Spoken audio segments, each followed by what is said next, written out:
வீட்டில் இருக்கிற அவருடைய மகனாரிலிருந்து படி டம்ளர் சொம்பு முதல் கொண்டு அத்தனையும் நாவுக்கரசர் பேர் கொண்டு எழுதி வைத்திருக்கிறார் அப்படிங்கிறார். அப்போ அவருக்கு 2 மகன்களா இருக்கிறாங்க. மூத்த திருநாவுக்கரசு, இளைய திருநாவுக்கரசு. 2 திருமகனாருக்கு ஒரே பேர். வீட்டில் இருக்க சொம்பு இது என்ன? Thirunavukkarasar jug, Thirunavukkarasar cellphone, Thirunavukkarasar pencil, Thirunavukkarasar காப்பு, எல்லாத்திலும் திருநாவுக்கரசர். இந்த வேட்டி திருநாவுக்கரசர் வேட்டி, இது திருநாவுக்கரசர் துண்டு. இப்படி அனைத்திலும் திருநாவுக்கரசர் இருக்கிறார். ரொம்ப இருக்கிறார். அவர் எங்க இருக்கிறார்? அருகில் பக்கத்துல தான் இருக்கார். இப்போதான் இங்க போனா இருப்பான். அப்படியா, சரின்னு போகிறார். அங்க போனோடனே அடியாவர் வணங்கி, அப்பர் பெருமான் அனைவருக்கும் முன்னாடி வருவார். வயதில் முதியவர், ஆனா வேடம் மட்டுமே அவருக்கு தான், வயசு வித்தியாசம் கிடையாது. அடியார் வந்திருக்கிறார் சொன்ன உடனே அப்பூதிகளை வணங்குறதுக்கு முன்னமே நாவுக்கரசர் முதல்ல வணங்குறார். வணங்கி வணங்குகிறார், அப்பூதிகளை வணங்குகிறார். இங்க மனைவியில இருந்து ரொம்ப மகிழ்ச்சி அடைஞ்சன சொல்றார், ஏப்பா வழியில பார்த்தேன், தண்ணீர் பந்தல் நிறைய இருந்தது, இதெல்லாம் உன் பேர் எழுதாம வேறொரு பேரை எழுதிருக்கே, என்ன காரணம் கேட்கிறார். உடனே கோவம் வருது. தன்னுடைய குலதெய்வமாக நினைக்கிறோம் நாவுக்கரசர் பெருமான, நாம் குருநாதராக, நாம் கும்பிடும் தெய்வமாக, எனக்கு வாழ்லே அவர் தான் அப்படின்னு சொல்லி குடும்பமே நாவுக்கரசர் பெருமான மேல வாழ்ந்துட்டு இருக்கிறாங்க. ஒரு நாள் பார்க்க கிடையாது. அப்பூதியடிகளார் ஒரு நாளும் திருநாவுக்கரசரை நேர்ல பார்த்ததில்லை. அவருடைய பெருமையை அறிந்து அவர் மேல் பக்தி கொண்டவர். பக்தி அவ்வளவு சிறந்த பக்தி. இவர் யார் சாதாரண இல்ல, அந்தனரில் மேம்பட்டவர். அந்தனர் சொல்ல முடியாது, வேதியர், சிவாச்சாரியார், ஐயர்னு சொல்லுவோம் பாருங்க. இதிலெல்லாம் மேம்பட்டவர் குலத்தில் வந்தவர், அந்தனர் குலத்தில் வந்தவர் பெருந்தகையார். அவர் அப்பர் பெருமாள் அவ்வளவு கடந்த அன்பு. வேறொரு பேர் வச்ச வேறொரு பேர் சொன்னோன்னே அவருக்கு கேட்க முடியல. பெருமை சொல்ற அப்போதைய பெருமை நாயன அப்பர் பெருமானுடைய பெருமைகளை சொல்றார்.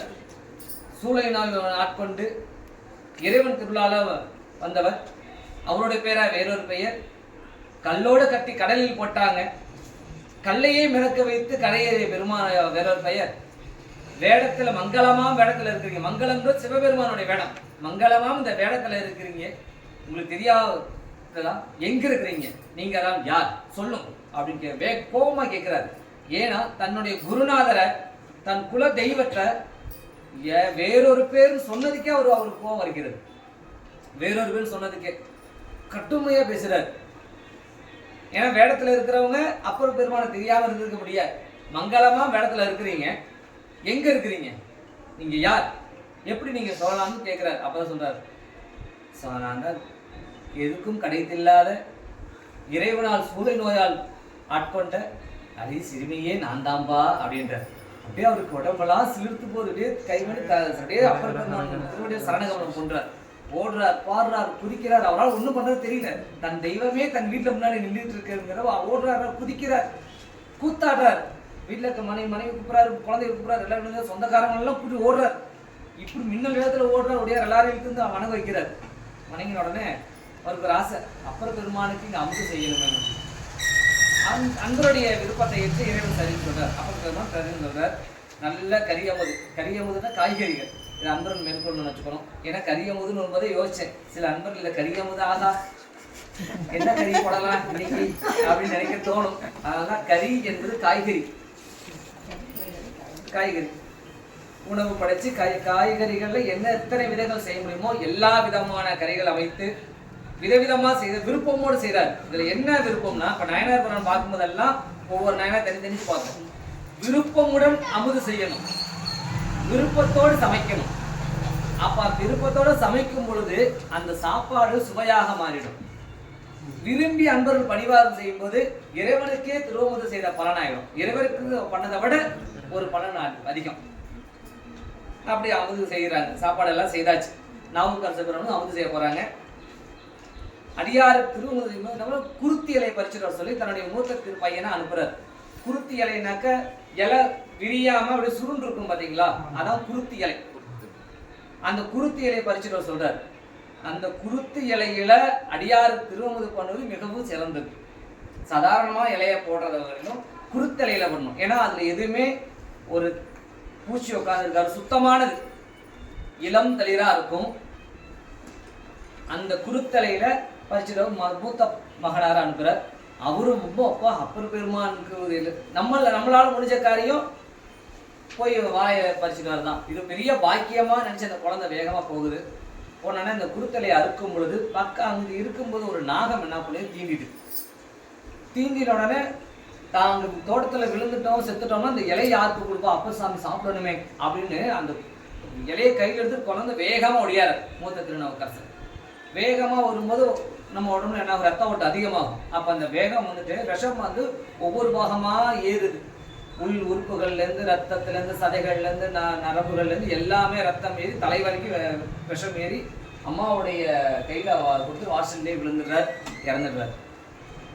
அப்பா அம்மா பார்க்குறாங்க, விஷத்தோட பிரிய பார்க்குறாங்க, பாம்பு கடிச்சதை இடத்த பார்க்குறாங்க, உடம்பு கருகி போயிடுது, விஷம் பரவி இறந்துடுறாரு. அப்போ அவங்க என்ன நினைக்கிறாங்கன்னா, கெட்டொழித்தேன், என்னடா இது, நம்மளோட குலதெய்வம் நம்ம வீட்டில் திருவமுது செய்யலான்னு அப்பர் பெருமானுக்கு திருவமுது செய்யலான்னு நினச்சோம், இந்த நேரத்தில் இவன் செத்து போயிட்டானே, ஓ அடியாரு திருவமுது செய்ய முடியாமல் போச்சா, அவங்க பாருங்க பையன் போயிட்டானேன்னு அது கதறல. நாவுக்கரசர் பெருமானுக்கு உணவு அமுது படைக்க முடியாமல் போயிடுச்சுன்னு கெட்டு ஒளிந்து கெட்டு போய் எல்லாமே கெட்டுருச்சு, அமுது செய்ய முடியாது இவன் இடையூறு செஞ்சுட்டான் அப்படின்னு அந்த குழந்தை மேலே வருத்தப்படுறாங்க, பார்க்குறாங்க. அப்புறம் எல்லாம் ரெடியாக இருக்கு, அப்பர் பெருமான் திருவமுது செய்யணும். உடனே என்ன பண்ணுறாங்க, பாயில் அந்த குழந்தைய சுருட்டி வீட்டு மூலையில் வச்சிடுறாங்க. இறந்த குழந்தைய பாயில் வச்சுட்டு மூலையில் வச்சுட்டு அப்பர் பெருமான் திருவமுது கூப்பிடுறாங்க. அமுது செய்து என் குடி முழுதும் உய்யக்கொள்வீர். அப்போ அமுது செய்தால் அந்த குழந்தை வீட்டு அந்த வீட்டை எப்படி இளவு காரியம் நடக்கும், மங்களகாரியம் தானே நடக்கும். அப்போ இதில் குறிப்பு என்னன்னா, அடியாருக்கு திருவமுது செய்தோம்னா முன்னாடி சொன்னோம், ஒவ்வொரு முறையும் சொல்வது தான், அடியாருக்கு திருவமுது செய்வது என்பது மேலாம் தவம். நமக்கு என்ன தேவையோ அத்தனையும் அடியாறு திருவமுதுக்கு கிடைச்சிடும். ஒரு நோய் நொடி இருக்கா நீங்கிடும். நல்லா படிக்கணுமா குழந்தைங்க, சிறப்பா படிப்பாங்க. நம்ம எதிர்பார்த்ததோட நல்லா படிச்சு அவங்க நிலை நல்லா உயர்ந்து அவங்க வாழ்க்கையில சிறப்பா செட்டில் நிலைத்திருப்பாங்க. வீட்டில் வறுமை நீங்கிடும், இறைவன் திருவருள் பரிபூர்ணமா கிடைச்சிடும், என்னென்ன தேவை அனைத்துமே கிடைச்சிடும் அடியாறு திருவமுது பண்ணினா. அப்போ என்ன பண்ணுறாங்க, அப்பர் இலையை போட்டு சாப்பாடு எல்லாம் பரிமாறி எல்லாம் ரெடி பண்ணிடுறாங்க. அப்பர் பெருமானை கூப்பிட்றாரு சாப்பிட. வந்து உட்காரும்போது அப்போது இறைவர் அந்த அப்பூதியடிகளார் தோற்றத்தில் அவர் பேச்சில் எந்த தடுமாற்றம் இல்லை. ஆனால் அப்பர் சாமிக்கு ஒரு தடுமாற்றம் தோணுது, இறைவர் உணர்த்துறாரு ஏதோ ஒரு நடந்திருக்கு அப்படின்னா அந்த தடுமாற்றத்தை அவர் கேட்குறாரு. உட்காந்துன்னா எல்லாத்துக்கும் திருநீர் கூப்பிட்றாரு. அப்பூதியடிகளார் கூப்பிட்டு விசாரிச்சு, மனைவியார் கூப்பிட்டாச்சு. இளைய திருநாவுக்கரசர் சொல்றாரு, இளைய திருநாவுக்கரசர் இவருக்கு மூத்த சேயையும் காட்டு அப்படிங்கிறார். கூப்பிடுனா இவரோட இருக்கான அர்த்தம். அவர் என்ன சொல்றாரு, மூத்த சேயையும் காட்டு. காட்டுனா கொண்டு வந்தா தானே காட்ட முடியும், ஜடப்பொருள் உயிர் இல்லாததை எடுத்து காட்ட முடியும், இந்தாங்க இதுதான் அப்படின்னு காட்டு அப்படிங்கிறார். மேதகு பூதி சாத்த, பூதி என்ற திருநீர், பூதி சாத்த. உடனே இப்போது இங்க அவன் உதவான், இப்ப அங்க உதவ மாட்டான் சாமி. உடனே அவர் சொல்றாரு, இந்த உரை எனக்கு போதாது, மெய்விரைக்கு உரையும் சொல்லுன்னு கேட்கிறாரு. திரும்ப திரும்ப கேட்டோன்னே குருநாதர் போய் பேசக்கூடாது. கேட்ட உடனே என்ன பண்றாங்க, நடந்ததை சொல்றாங்க. நன்று செய்து யார் இந்த தன்மை செய்யறாரு அப்படின்னு சொல்லிட்டு அந்த சவத்தை தூக்கி கொண்டு போறார். திங்களூரில் பெருமான் கோவில் வாசல்ல போடுறாங்க. அப்ப இறந்தா குழந்தை உள்ள வரக்கூடாது. நாயனார் காட்டுறாங்க பாருங்க, இறந்த சவத்தை கோவில் வாசல்ல தான் வைக்கிறார். வைத்து ஒன்றுகளாம் என்ற பதியத்தை 1, 2ன்னு 10 வரைக்கும் வரிசைப்படுத்தி பாடிச்சிருப்பார். அப்பூதியர் சொல்லுவோம், பாவிசை பதியம் பாடி பணிவிடம் பாற்று வைத்தார் அப்படின்னு அப்பூதியடிகள் என்ன புராணத்தில் வரும். ஒரே வரல பிடிச்ச மாதிரி இருக்கும். இங்க ஒன்றுகளாம் பதியம் பாடி சீருடையான் பதிகத்தை பாடின விடம் நீங்கி தூங்கி எழுந்தவன் போல எழுந்திருக்கிறான் குழந்தை. மூத்த திருநாவுக்கரசர் எழுந்தவுடன் நேரா போறார் அப்பூதியர்கிட்ட போல, நேரா நாவுக்கரசர் பெருமான் திருடி வணங்குறாங்க குழந்தை போச்சு. ஏன்னா எழுப்பினவர் அப்பர் பெருமான் அல்லவா, நேரா அப்பர் பெருமான் திருடி வணங்க போயிடுது. உடனே திருநீர் பூசுறார். இருந்தாலும் அப்பூதியருக்கு மனசு வருத்தம், என்னடா அடியார் அப்பர் பெருமான் திருவமுது செய்யாம போயிட்டாரு, அதுக்கு இவன் தானே இப்படி காரணம் ஆயிட்டானே அப்படின்னு வருத்தப்படுறார். இதை அப்பர் பெருமான் உணர்றாரு. சரி உங்கள் வீட்டில் நான் திருமணம் செய்கிறேன்ப்பா அப்படின்னா திருப்பி வீடெல்லாம் மொழிகி பையன் இறந்துட்டான். அப்போ அந்த இளவு வீடு இல்லையா, அப்போ திருப்பி உயிரோடு இருந்தாலும் அந்த இடத்த மறுபடியும் கோமயத்தால் வீட்டை வலிச்சு விட்டு திருப்பி புதுசாக சமையல் செய்து மறுபடியும் அந்த குருத்திலையை பறிச்சுட்டு வந்து அப்பர் பெருமானு திருவமுது செய்கிறாங்க. திருவமுது செய்து அங்கே சில நாள் திங்களூரில் அப்பூதியடிகளாருடைய வீட்டில் சில நாள் அப்பர் பெருமான் இருக்கிறார். பக்கத்தில் திருப்புராணம் போகிறார், சுவாமி போகிறார், திருப்பி வரார், திங்களூர்லேயே இருக்கிறார். இப்படியெல்லாம் அங்கே இருந்து கொண்டிருக்கும்போது திருப்புராணத்தில் அப்பர் அப்பூதியடிகள் நாயனாருடைய சிறப்புகளை சிறப்பித்து அங்கே திருப்பதியம் பாடி அங்கே இருக்கிறார். பக்கத்தில் இருக்கிற திருச்சோற்றுத்துறை எல்லாம் வணங்கிட்டு நல்லூர் தலம் வருகிறார். நல்லூர் போகணும்னு ஆசைப்படுது. நல்லூர் போயிட்டு வணங்கிட்டு திருப்பி திருவாரூர் போகணும் ஒரு ஆசை அவருக்கு. நல்லூர் போயிட்டு வணங்கினோடனே ஆரூர் பெருமானை போய் வணங்கிட்டு வரலான்னு சொல்லி போகிறார். போகும்பொழுது வலையில் இருக்க பழையாறை, வளஞ்சொலி, திருக்குடமுக்கு, திருச்சேரை, குடவாசல், நரையூர், சித்தீச்சரம், திருவாஞ்சியம், பெருவேலூர் என்ற தலங்கள்லாம் வணங்கி விளம்பரம் வருகிறார். விளம்பருங்கிறது திருவாரூருக்கு ஒரு 1 கிலோமீட்டருக்கு 1.5 கிலோமீட்டர் முன்னாடி இருக்கும் தலம். விளம்பர் வந்து வணங்கி திருவாரூர் வருகிறார். இவர் அப்பர் பெருமான் திருவாரூர் வரார் அப்படின்னு தெரிஞ்ச உடனே ஆரூரில் இருக்கும் அடியார்கள் எல்லாரும் வீதி நெடுக்கும் தோரணங்கள் கட்டுறாங்க.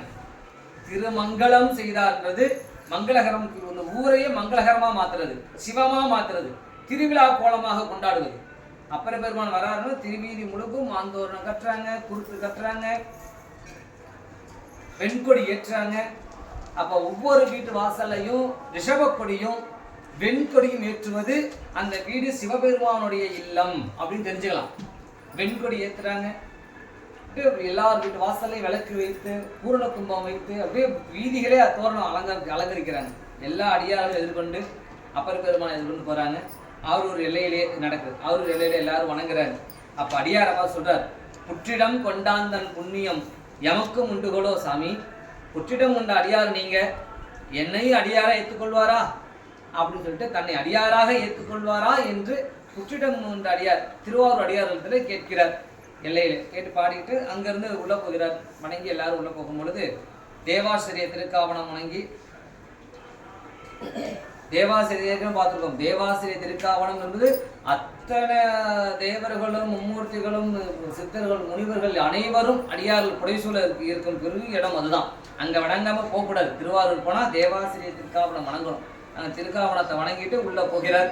போகும் பொழுது முதல்ல புற்றிடம் கொண்டநாதர் சுவாமி உள்ள பார்த்தீங்கன்னா லிங்க திருவேணியா இருப்பார். புற்றிடம் கொண்டநாதர், புற்றிடம் கொண்டநாதர் போற்றி திருத்தாண்டகங்கள் பாடுறார். கற்றவருண்ணும் கனியை போற்றி அப்படின்னு தொடங்கும் பதிகம்.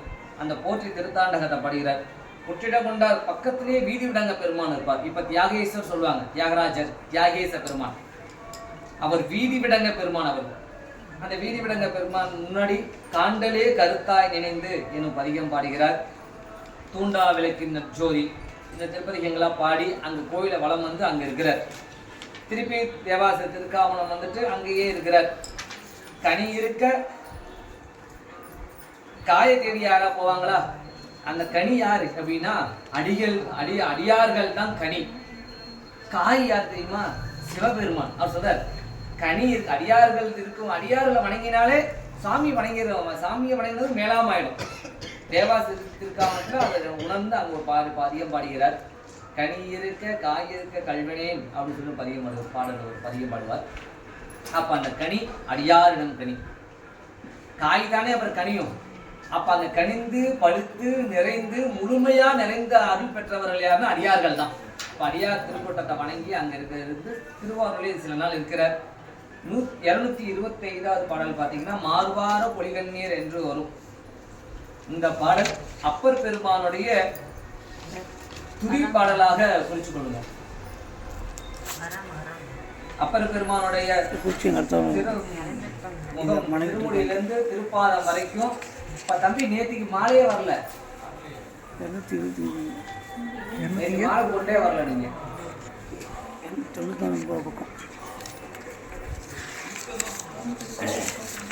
மார்பார அப்பர் பெருமானுடைய துதியாக அவருடைய திருமேனியை முழுவதும் அங்க அலங்கரிச்சு சொல்லியிருப்பார். அவர் திருவடியிலிருந்து அவர் எப்பயுமே திருநீர் பூசியிருப்பார். நிறைய ருத்ராக மாலை போட்டிருப்பார். எப்பயுமே தேவாரங்களை பாடிக்கொண்டே இருப்பார். அப்படிப்பட்ட பெருமான் பணி உழவாரம் அப்பர் சாமி எப்படி செய்ய இப்போ உழவாரம் பண்றவங்கலாம் பண்ற மாதிரி இப்போ யாரும் அப்பர் சாமியை பண்ண முடியாது. அவர் உழவாரம்னா புல் பூண்டெல்லாம் செதுக்கிட்டு சாமி வர வீடியாச்சு, சாமி நடந்து வருவார். அதாவது கல் கொண்டுதான் குத்திச்சுன்னா என்ன பண்றது அப்படின்னு உழவாரம் பண்ணி அப்படியே பழுத்து உருவாராமா. கல் குத்துதா முள் குத்துதா, ஏன்னா சாமி வருவாரே, சாமி குத்தக்கூடாது அப்படின்னு உழவாரம் புல் பூண்டெல்லாம் செதுக்கிட்டு அப்படியே உருள்வாராம். நம்ம அங்கா பிரதர்ஷனம் சொல்லுவாங்க, அந்த மாதிரி உருள்வாராம். கல் முள் குத்துதான்னு பார்க்க இருந்துச்சுன்னா மணியாக குத்துதா, அதாவது குத்துறதெல்லாம் எடுத்து போடுவார்.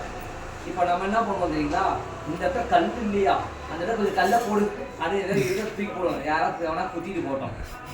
இந்த ருத்ராட்சம் படம் மாதிரி போடவே மாட்டேங்குதுல்ல, கல் குத்திட்டு போடுவோம். நானும் அந்த கல்லை தூக்கி போட்டுறேன், பொழுது கல்லாக தூக்கி போட்டுறேன், நடக்கும்போது குத்தப்படும். அந்த மாதிரி உருண்டு பார்ப்பான். இப்படியெல்லாம் செய்து திருவாரூர்ல இருக்கிற திருவாரூர் அங்கே இருக்கும்போது கோவிலுக்குள்ள இன்னொரு கோவில் இருக்கு, அறநெறியப்பர்னு ஒரு கோவில்.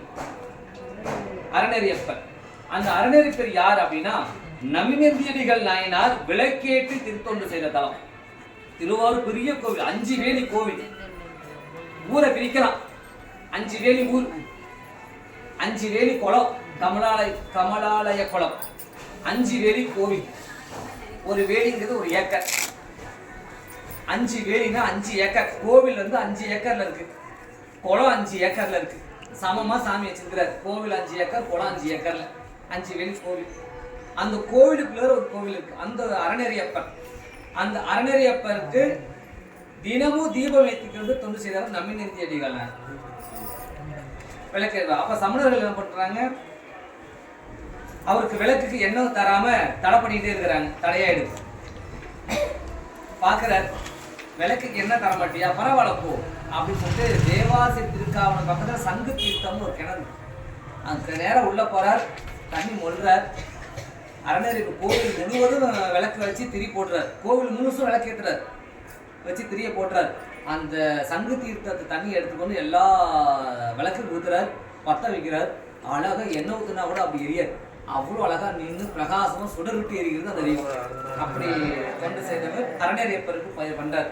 நமினந்தியடிகள் அது செய்த அந்த திருத்தொண்டை அங்க சிறப்பித்து அங்க திருப்பதிகம் பாடி, அது குளத்தோட பேர் கமலாலய குளம். கமலாலய குளம் அது இங்க கோவிலுக்குள்ளவே பாடல் பெற்றால் 2 பேர் தான் இருக்கும். திருவாரூர் கோவில் பெற்றது, கோவிலுக்குள்ளவே இன்னொரு கோவிலை வைத்து பாடியிருக்கிறார். அப்ப அதுவும் ஒரே கோவிலுக்குள்ள 2 பாடல் பெற்ற ஸ்தலம். திருவாரூர் கோவில் ஒண்ணு, பூங்கோவில் பாடினது ஒண்ணு, ஆரூர் அறநெறியப்பர் ஒண்ணு. இந்த 2 பதிகம் பாடி அங்க இருக்கிறார். பக்கத்துல இருக்க திருவழிவலம், கீழ்வேலூர், கன்றாப்பூர் எல்லாம் வணங்கி திருப்பி திருவாரூரே வருகிறார். அங்க திருவாரூர் வந்து வணங்கிட்டு அப்ப அங்க திருவாதிரை ஆதிரை நாள் சொல்லுவாங்க இல்லையா, ஆருத்ராபிஷேகம் திருவாதிரை நாள் சொல்லுவாங்க இல்லையா, அந்த திருவாதிரை நாள்ல சுவாமி வந்து அங்க திருவடி காட்டுவார். ஆரூர் பெருமான் தன் திருவடியை காட்டும் நாள் அது. அங்க ஆதிரை நாள் பார்த்துட்டு பக்கத்துல இருக்க புகழூர் தலம் இருக்கு, புகழூர் போகலாம்னு போகிறார். புகழூர்ல பெருமானை வணங்கி அங்க உழவாரம் செய்து அங்க இறைவன் முன்னர் பாடி அங்க இருக்கிறார். திருப்பி திருவாரூர் வணங்கணும்னு சொல்லி திருவாரூர் வருகிறார். திருவாரூர் வணங்கி மீண்டும் திருப்புகழூர்ல இருக்கிறார். இப்படி இருக்கும் பொழுது திருப்புகழூர் பார்த்தீங்கன்னா முருகநாயனார் மலர்த்தொண்டு செய்தவர். 63 முருகநாயனார் இருக்கிறார். இறைவனுக்கு மலர்த்தொண்டு செய்தவர் அவர் ஊர் திருப்புகழூர். அந்த புகழூர் முருகநாயனார் திருமணத்திலேயே அடியார் அப்பர் பெருமானுக்கும், அப்பர் பெருமானாக்கா அவர் கூட ஆயிரக்கணக்கான அடியார் இருக்கிறாங்க. எல்லாருக்கும் முருகநாயனோட திருமணத்தில் அமுது செய்து அங்கேயே இருந்துட்டு இருக்கிறார். இவர் இங்க இருக்கும் பொழுது திருஞான சம்பந்த பெருமான் வருகிறார். முதல் சந்திப்பு ஞாபகத்தில் வச்சுக்கோ நண்பர்கள்லாம், முதல் சந்திப்பு அப்பர் சுவாமி பிள்ளையார் எங்க சந்திச்சாங்க, சீர்காழியில். தில்லையில சுவாமி அப்பர் பெருமான் தரிசனம் பண்ணிட்டு வராரா, தில்லையில ஞானசம்பந்த பெருமான் அம்மைக்கு திருமுலைப்பால் ஞானப்பால் ஒன்று கொடுத்தாங்களா, பிள்ளையாரை பார்க்க போறேன்னு சீர்காழி வரார். அது முதல் சந்திப்பு. இங்கே புகழூர்ல 2வது சந்திப்பு, அப்பர் பெருமானும் ஞானசம்பந்த பெருமானும் வருகிறாங்க. திருப்புகழூர்ல அப்பர் இருக்காரு தெரிஞ்சோன்னு வராரு, ஞானசம்பந்த பெருமான் 2 பேரும் ஒருத்தர் சந்திக்கிறாங்க. அந்த சந்திப்பது எப்படி இருக்குது அப்படின்னா, ஞானசம்பந்த பெருமான் கூட ஆயிரக்கணக்கான அடியா இருக்கிறாங்க. எங்கு பார்த்தாலும் திருநீற்று பொழிவு, அப்பர் பெருமான் கூட்டத்திலும் ஆயிரக்கணக்கான அடியார்கள், ஒருத்தர் ரெண்டு ஆயிரக்கணக்கான அடியார்கள், அவர்களும் திருநீற்று பொலிவோட. அப்ப திருநீற்றுக்கு அடியாறு குழாங்கள் திருக்கூட்டம் ரெண்டும் ஒண்ணு சேர்ந்தது எப்படி இருக்குது அப்படின்னா, ஒரு ரெண்டு பெரிய கடல், திருநீற்று கடல், நிலவு போல ரெண்டு நிலவு கடலை ஒண்ணு சேர்ந்தா எப்படி இருக்குமோ அப்படி ஒண்ணு சேர்ந்தது இருந்ததாம் அங்க ஞானசம்பந்த பெருமான் அடியார்களும் அப்பர் பெருமான் அடியார்களும். இரண்டு நிலவுன்னு சொல்லுவாங்க புராணத்தில் வரும். இரண்டு நிலவின் கடல்கள் போடுற ரெண்டு நிலவு ஜொலிக்குது இல்லவா, அப்படி அடியார்கள் ஜொலிக்கிறாங்க திருநீற்று குளத்துல.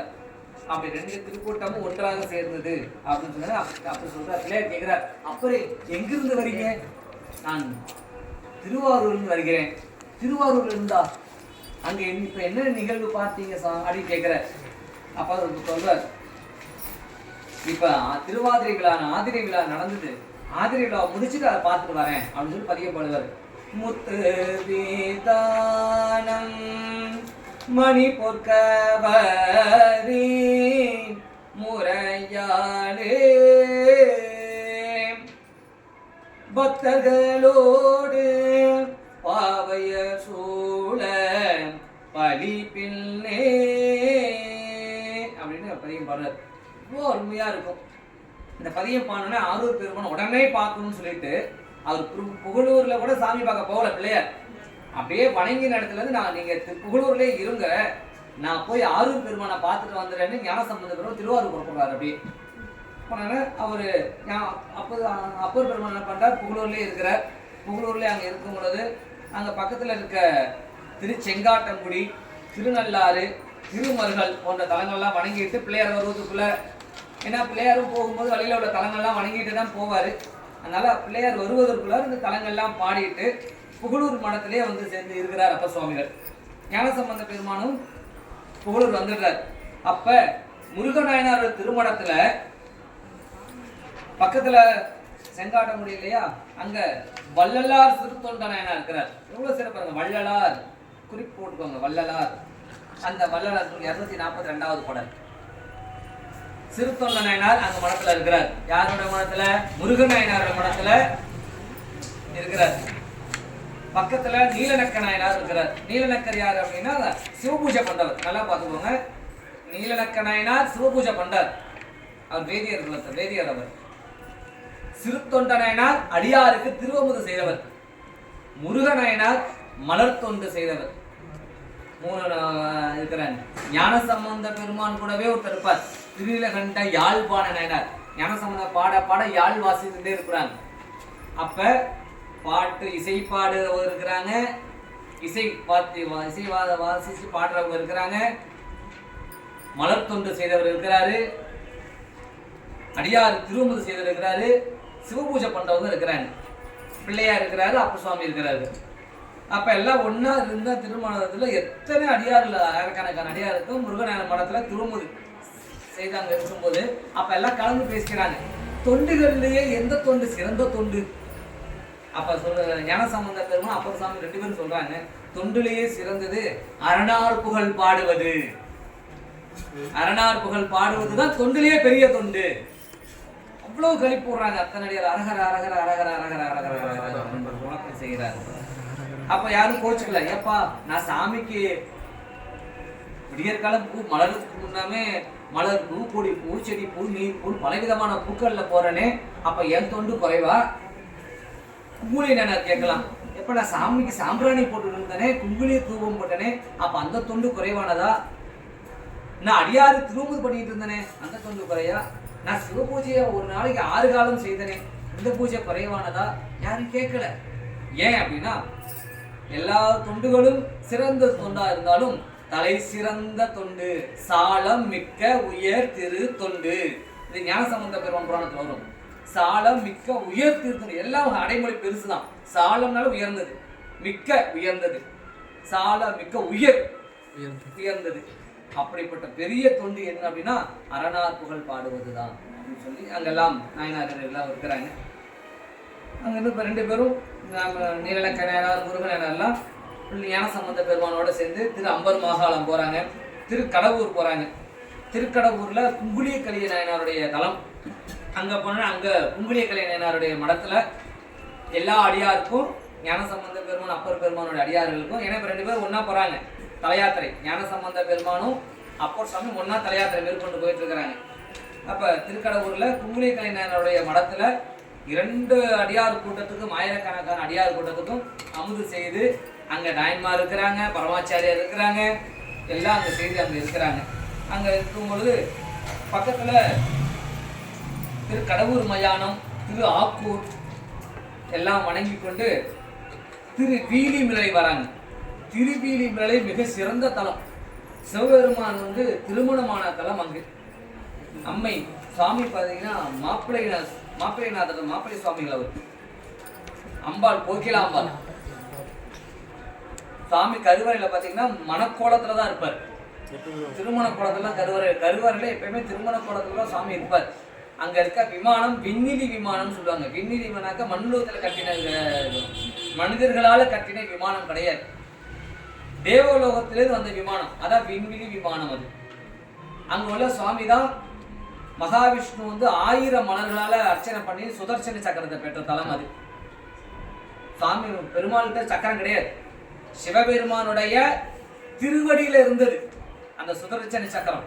அந்த திருவடியில் இருந்த சுதர்சன சக்கரம் தனக்கு வேணும்னு சொல்லிட்டு 1000 தாமரைகால மகாவிஷ்ணு பூஜை பண்றாரு. பல நாள், ஒரு நாள் உடனே இல்லை, பல நாட்களாக பூஜை பண்ணிட்டு இருக்கிறார் 1000 தாமரையால. சாமி அவரவே பறிச்சு வைக்கிறார். ஒரு தாமரை மறைஞ்சிடுது. அவர் நினைச்சா மாயமா வரவச்சிருக்கலாம், இல்லையா சாமி சிவ பூஜைக்கு தானே எழுந்து போய் குளத்துல போய் பறிச்சுட்டு வந்திருக்கலாம். அது 2மே செய்யல. பூஜைக்கு உட்காந்துட்டா எந்திரிக்க கூடாது அப்படின்றதுனால ஒரு பூ குறையுதே அதுக்கு தன்னோட கண்ணையே மலரா பாவிச்சு கண்ணையே எடுத்து தாமரையா நினைச்சு பூஜை பண்றாரு. அதான் மலர்விழி கண்ணன். கண்ணனே அப்பதான் மலர்விழி கண்ணன். கண்ணன்னு பேர் அதுக்கப்புறம் தான் வந்துச்சு. கண்ணையே கொடுத்ததுனால கண்ணன், மலர்விழி கண்ணன், இதெல்லாம் அப்பதான் பெருமாளுக்கு மகாவிஷ்ணு அப்பதான் பேர் வந்தது. தன்னுடைய சுதர்சன சக்கரத்தை இறைவன் கொடுக்கிறார் பெருமாளுக்கு. அந்த தலம் திருவீலிமிழலை தலம், மிக சிறந்த தலம், அற்புதமான கோகிலாம்பாள் அம்பாள். மணக்கோலநாதர் சுவாமி, சாமியோட பெயர் எப்பவுமே மணக்கோலத்துல இருப்பார். மணக்கோலநாதர் அம்பாள் பேர் கோகிலாம்பாள். இறைவருக்காங்க. இப்போ நம்ம கல்யாணத்துல பாத்தீங்கன்னா முகூர்த்தக்கால் அரசாணி கோல் நடுவாங்க கல்யாணத்து அன்னைக்கு. அந்த கருவறையில பாத்தீங்கன்னா அரசாணி கோல் இன்னமும் இருக்கும், அந்த கோல் இருக்கும். சாமி மணக்கோலத்திலே இருப்பார். அவருடைய சிறந்த தலம் திருவீலிமிழலை. அங்க ஞானசம்பந்த பெருமானும் அப்பர் பெருமானும் தன் அடியார் கூட்டத்தோடு அங்கே இருக்கிறாங்க. அங்கேயே சில நாள் இருக்கிற சாமி போய் வணங்குறாங்க. விடையவர் நிறைய இடத்துல கோவில் பார்த்தீங்கன்னா நம்ம சைவத்திலேயே கூட நிறைய எதிர்ப்பாங்க. நேராக கோவிலுக்குள்ள போகணும்பா, கோவில் கோபுர கொடிமரம் முன்னாடி தான் வணங்கணும், வேற எங்கேயும் வணங்கக்கூடாது. கொடிமரத்துக்கு முன்னாடி தான் வணங்க, மற்ற இடங்கள்லாம் விழுந்து வணங்கவே கூடாது அப்படின்னு சொல்லுவாங்க. நிறைய இடத்துல பார்த்துருப்போம், நம்ம அடியார்களே சைவத்தில் நிறைய பார்த்துருப்போம். அதெல்லாம் இல்லை அப்படின்னு பறைசாற்றுவது பெரிய புராணம். அதுல இன்னும் பெரிய புராணம் யார் சொல்றாங்க அப்படின்னா மூவரும் அதை காட்டுறாங்க, நிரூபிக்கிறாங்க.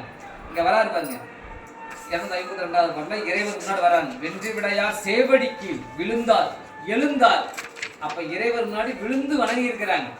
அப்ப பரமாச்சாரியர்களே சாமி முன்னாடி விழுந்து வணங்கி இருக்கிறாங்க அப்படின்னா நாம என்ன பண்ணணுங்க, சாமியை பார்க்க வந்தா சாமியை முன்னாடி விழுந்து வணங்கணும். பலமுறை நிலமுறை வீழ்ந்து எழுந்து புராணத்துல வரும். பலமுறை விழுந்து வணங்குறாங்களா சாமி முன்னாடி. அப்படி விழுந்து வணங்கி இறைவர் வீலிமிழலை பெருமான் அங்கே இருந்து அடியார் திருவமுது செய்துட்டு இருக்கிறாங்க. அப்படியே காலம் மாறுது. சாமி அந்த இயற்கை சூழ்நிலை மாறி பஞ்சம் வருது. சரியா உணவுக்கு கிடைக்கல, சாப்பாடு தேவையானது. ஏன்னா ஆயிரக்கணக்கான அடியார்கள் இருக்கிறாங்க இல்லையா, எல்லாரும் திருவமுது செய்யறதுக்கு போதிய இது கிடைக்கல. பஞ்சம் சூழ்ந்து வந்து கொண்டிருக்குது. அப்ப அடியாருக்கு இந்த பஞ்சம் வரலாமா, வரக்கூடாது அப்படின்னு சொல்லிட்டு 2 பேரும் போறாங்க. சுவாமிகிட்ட கேட்கறாங்க, சுவாமி அடியார்களுக்கு பஞ்சம் என்பது வரக்கூடாது, அடியார்கள் பசியோடு இருக்கக்கூடாது சுவாமி அப்படின்னு சொல்லி கேட்கறாங்க. சுவாமி சொல்றார், கடவுளை ஒருத்தர் சொல்றாரு, உங்களுடைய மனக்கவலையெல்லாம் இது பண்ணுங்க, உங்களுக்கு தினமும் பொற்காசு கொடுக்குறேன், தினமும் பொற்காசு கொடுக்குறேன். 2 பேர் இருக்கிறனால கிழக்கு பக்கம் கிழக்கு பீடத்திலையும் மேற்கு பீடத்திலையும் காசு வைக்கிறேன், அதை எடுத்துட்டு போய் அடியாறுகளால் திருமுது செய்யுங்க அப்படின்னு இறைவன் கணவன் சொல்றார். அதே போல இறைவன் வழிபீடத்துல கிழக்கும் மேற்கும் 2 பக்கமும் பொற்காசு தினமும் வைக்கிறார். அந்த பொற்காசை கொண்டு போய் மாற்றி அடியார்களுக்கு பறைசாற்றுகிறாங்க. அடியார் பெருமக்களே, நல்லதொரு அமுதாயிட்டது. வீழிமலை பெருமான் படியளந்திருக்கிறார். அடியார் பெருமக்கள் வாங்கோ, அமுது செய்தோ அப்படின்னு பறைசாற்றுகிறார். அல்லார் கண்டத்து அண்டர்கிறான் அருளால் பெற்ற படிகாசு பல்லார் பரமன் அடியாரானார்கள் எல்லாம் எய்தி உண்க என்று சொல்லால் சாற்றி பறைச்சாற்றி சோறிட்டார். சோறிற்றவர்கள் துயர்கள் தீர்த்தார். எல்லா இடத்துலயும் பாத்தீங்கன்னா இவ்வளவு சிறப்பு. அடியார் திருவமுது அப்படின்னா இப்ப நம்ம திருவமுது பண்றோம் அப்படின்னா இது நம்ம உடனே செய்ததுல உடனே நடக்காது. நாம் முன்விரைவில் செய்த அந்த மேலை தவம் நம்ம முன்னாடி பல ஜென்மத்துல சிவ கைங்கரியம் சிவப்புண்ணியம் நிறைய பண்ணியிருப்போம். அந்த பலன் தான் அடியாருக்கு திருவமுது செய்ய முடியும்.